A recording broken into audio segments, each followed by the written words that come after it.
तो भैया जी आपने एक कार ली थी आर्टिगा। मेरा पहला सवाल यह है कि आपने वो कार क्यों बेच दी? मैंने पहली मेरी ने ली थी अपनी अर्टिगा 2025 में, सॉरी 24 में ली थी मैंने अपनी कार। और मैंने 2025 में बेच दी। 2000 क्यों? बेची इसलिए मैंने गाड़ी, क्योंकि मुझे औसत नहीं आ रहा था। मैंने निकाली थी गाड़ी ड्राइवर के लिए, चलाने के लिए कि मैं कंपनी में लगा दूंगा। कंपनी में मुझे इतना अच्छा रिव्यू नहीं आया। मैंने निकाली थी ड्राइवर की वजह से गाड़ी, और ड्राइवर ने चलाई नहीं बिल्कुल भी गाड़ी। और उसने गाड़ी मेरे को बहुत नुकसान दिया उसने। केवल ड्राइवर ड्राइवर की सैलरी जा रही थी, और गाड़ी की जो वो होती है EMI, वो हो जा रही थी बस केवल। और उसमें कोई कोई और फ़ायदा नहीं हो रहा था। और उसकी वजह से भाई बहुत ज़्यादा दिक्कत आ रही थी। कभी ये चीज़ गाड़ी में ख़राब कर देता, कभी कुछ गाड़ी में ख़राब कर देता। मैंने नई गाड़ी निकाली थी, जिसकी वजह से भाई मैं आपको कहना चाहूँगा, अर्टिगा कार आप कभी लेना चाहते हो तो मत लो बिल्कुल भी कार।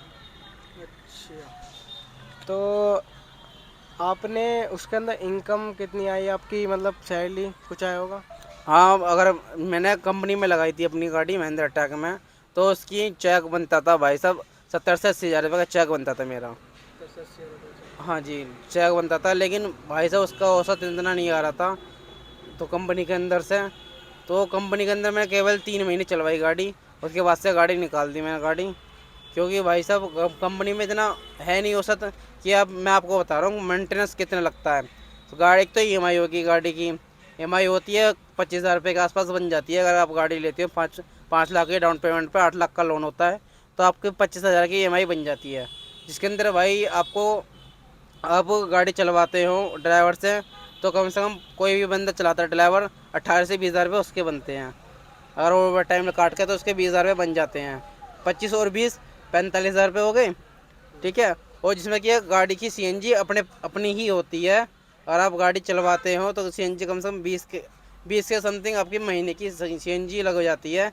जिसके अंदर आप दिल्ली और NCR के अंदर चलवाते हैं तो। और 3 हज़ार की हमारी MCD लगती है। मेरी गाड़ी UP नंबर थी, तो मुझे 3 हज़ार की दिल्ली की MCD टोल भी देना पड़ता था। और गुड़गांव का भी जाती थी, तो उसके भी मुझको टैक्स कटवाना पड़ता था। और जिसके अंदर ये 45 और 20, ये आपके हो गए 65 हज़ार रुपये। तो 65 हज़ार रुपये के अंदर अब मान लो 65 हज़ार तो आपके पूरे पूरे लग गए।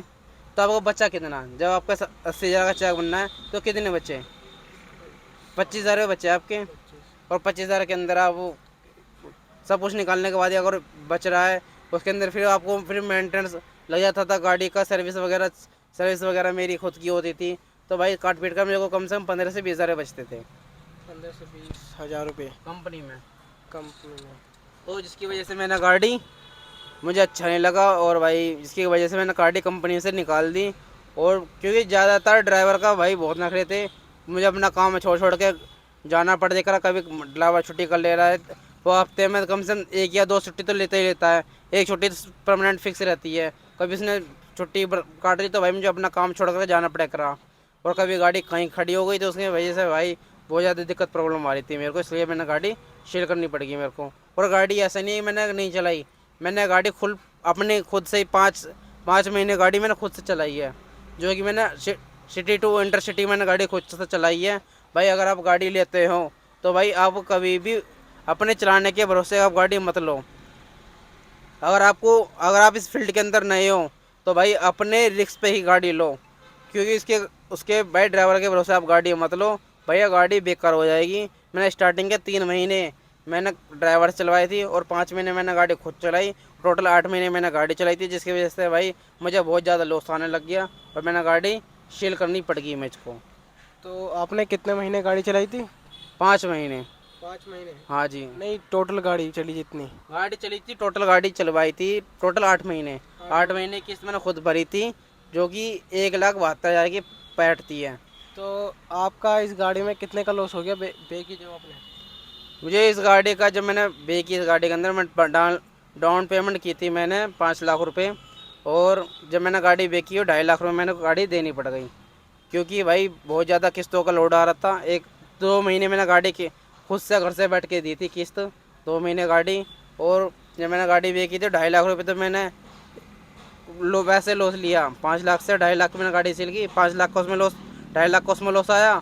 और 1,72,000 रुपये जो मैंने डाउन पेमेंट कर दी, जो EMI की भरी थी मैंने। लेकिन कमा के आपको बोलोगे कमाया तो होगा आपने, लेकिन भाई उसके अंदर कुछ नहीं कमाया। 5 से 20 जितने पैसे बचते थे वो सारे लग जा रहे, तो उसको भाई हम अपने माइनस में ही जोड़ेंगे। तो मान लो 4.5 लाख के आसपास का मेरा लॉस आया। 4.5 लाख का। जी। तो अब आप हमारे ऑडियंस को बता दीजिए कि नई गाड़ी जो लेना चाह रहा है उसके कौन सी गाड़ी ले, कॉमर्शियल या प्राइवेट? भाई मैं रिकमेंड करना चाहता हूँ, अगर आप न्यू गाड़ी लेना चाहते हो भाई, केवल अर्टिगा कार पर्सनल यूज़ के लिए ले। और अदरवाइज अगर आप लेते हो अपने कॉमर्शियल पैसा कमाने के लिए, तो भाई वो मैं आपकी सबसे बड़ी बेवकूफ़ी होगी। ये बंदा उसके लिए है जो भाई न्यू कार लेना जा रहा है, अर्टिगा, जो न्यू बंदा इस फील्ड के अंदर आना चाहता है कॉमर्शियल लाइन के अंदर, भाई ये उसके लिए मैं बता रहा हूँ। जो भाई जो इस फील्ड में चला रहे हैं वो इस वीडियो से दूर रहे, क्योंकि भाई जो भाई चला रहे हैं अर्टिगा कार कॉमर्शियल, जो 15-20 साल से इस लाइन में है, भाई वो उसके लिए बहुत ही फ़ायदा है।